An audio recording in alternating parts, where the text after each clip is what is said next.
یثرب میں اسلام کی روشنی ابھی نئی نئی تھی۔ ابھی بت پرستی کا دور دورہ تھا۔ عمرو ابن جموع بنو سلمہ کے ایک سردار تھے اور ان کے بت کا نام منات تھا۔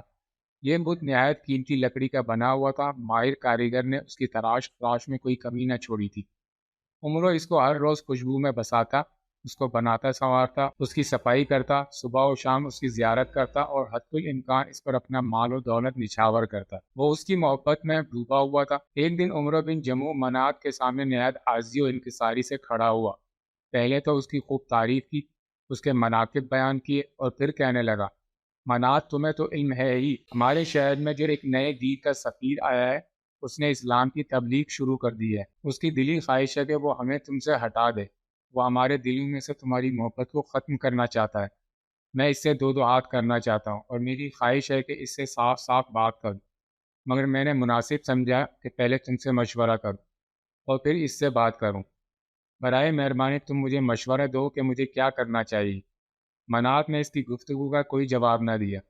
اس نے کہا، تم تو ناراض ہو گئے ہو۔ ارے میں نے کوئی غلط بات تو نہیں کہہ دی جو تمہیں بری لگی ہو؟ خیر اگر تم ناراض ہو گئے ہو تو کوئی بات نہیں، میں تمہارے پاس چند دنوں کے بعد آؤں گا تاکہ تمہارا غصہ ٹھنڈا ہو جائے۔ ادھر عمرو کے بیٹے معاذ بن عمرو مسلمان ہو چکے تھے۔ انہیں اپنے باپ کی منات سے محبت کا علم تھا۔ انہوں نے اپنے گہرے دوست معاذ بن جبل رضی اللہ تعالیٰ عنہ سے اس بارے میں مشورہ کیا۔ یہ دونوں ہی بنو سلمہ کے نوجوان تھے اور دونوں نے مل کر ایک منصوبہ بنایا۔ رات کو جب والد سو گئے تو دونوں منات کے پاس گئے۔ انہوں نے منات کو کنویں میں پھینکنے کا سوچا۔ یہ ایک بے آباد کنواں تھا۔ قبیلہ بنو سلمہ کے لوگ اس کنویں میں گندگی پھینکا کرتے تھے۔ صبح سویرے عمرو حسب سابق اور حسب عادت تبرک حاصل کرنے کے لیے منات کی طرف چل دیا۔ جب اسے منات نظر نہ آیا تو بڑا حیران ہوا۔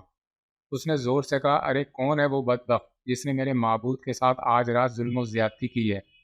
اس کے بیٹے اپنے باپ کی آواز سن رہے تھے۔ وہ سوتے ہوئے نظر آ رہے تھے۔ انہوں نے جواب دینا مناسب نہ سمجھا۔ عمرو اپنے پیارے بت کی تلاش میں نکل کھڑا ہوا۔ وہ غصے سے کانپتا بھڑکتا بڑبڑاتا ہوا اور اپنے آپ سے باتیں کرتا ہوا منات کو تلاش کر رہا تھا۔ دائیں بائیں دیکھا، منات نظر نہیں آیا۔ دیوانہ وار آگے بڑھا اور سامنے دیکھا تو منات گندگی کے کنویں میں الٹا پڑا ہوا نظر آیا۔ جلدی سے اسے نکالا، اسے دھویا، خوشبو لگائی اور دوبارہ اس کی جگہ پر رکھ دیا۔ اگلی رات بھی حضرت معاذ بن عمرو اور حضرت معاذ بن جبل رضی اللہ تعالیٰ عنہما نے اپنے دیگر نوجوانوں کے ساتھ مل کر منات کے ساتھ کل والا سلوک کیا۔ صبح سویرے اپنی عادت کے مطابق عمرو پھر منات کی پوجا کرنے اور سلام کرنے اس کے کمرے میں گیا، مگر منات وہاں موجود نہ تھا۔ بھاگتا ہوا کنویں کی طرف گیا تو اس نے دیکھا اس کا پیارا منات گندگی کے ڈھیر میں ڈھانپا ہوا ہے۔ اسے دیکھ کر اس کو قدرے دکھ بھی ہوا اور کراہیت بھی محسوس ہوئی، مگر پھر بھی وہ اس کا معبود تھا۔ اس کے دل میں اس کا بڑا احترام اور محبت تھی۔ اس نے گندگی کے ڈھیر سے اسے نکالا، دھویا، خوشبو لگائی اور دوبارہ مقررہ مقام پر رکھ دیا۔ اب کہ اس نے منات کے گلے میں تلوار لٹکائی اور کہا، منات اے میرے معبود، اگر اب تمہارے پاس کوئی آئے اور تمہارے ساتھ برا سلوک کرنا چاہے تو اس تلوار سے اپنی حفاظت کرنا۔ اگلے دن ان نوجوانوں نے نیا کام کیا۔ انہوں نے منات کو اٹھایا، ایک مرے ہوئے کتے کے ساتھ اس کو رسی سے باندھا، تلوار کو پرے رکھا اور پھر گندے کنویں میں پھینک دیا۔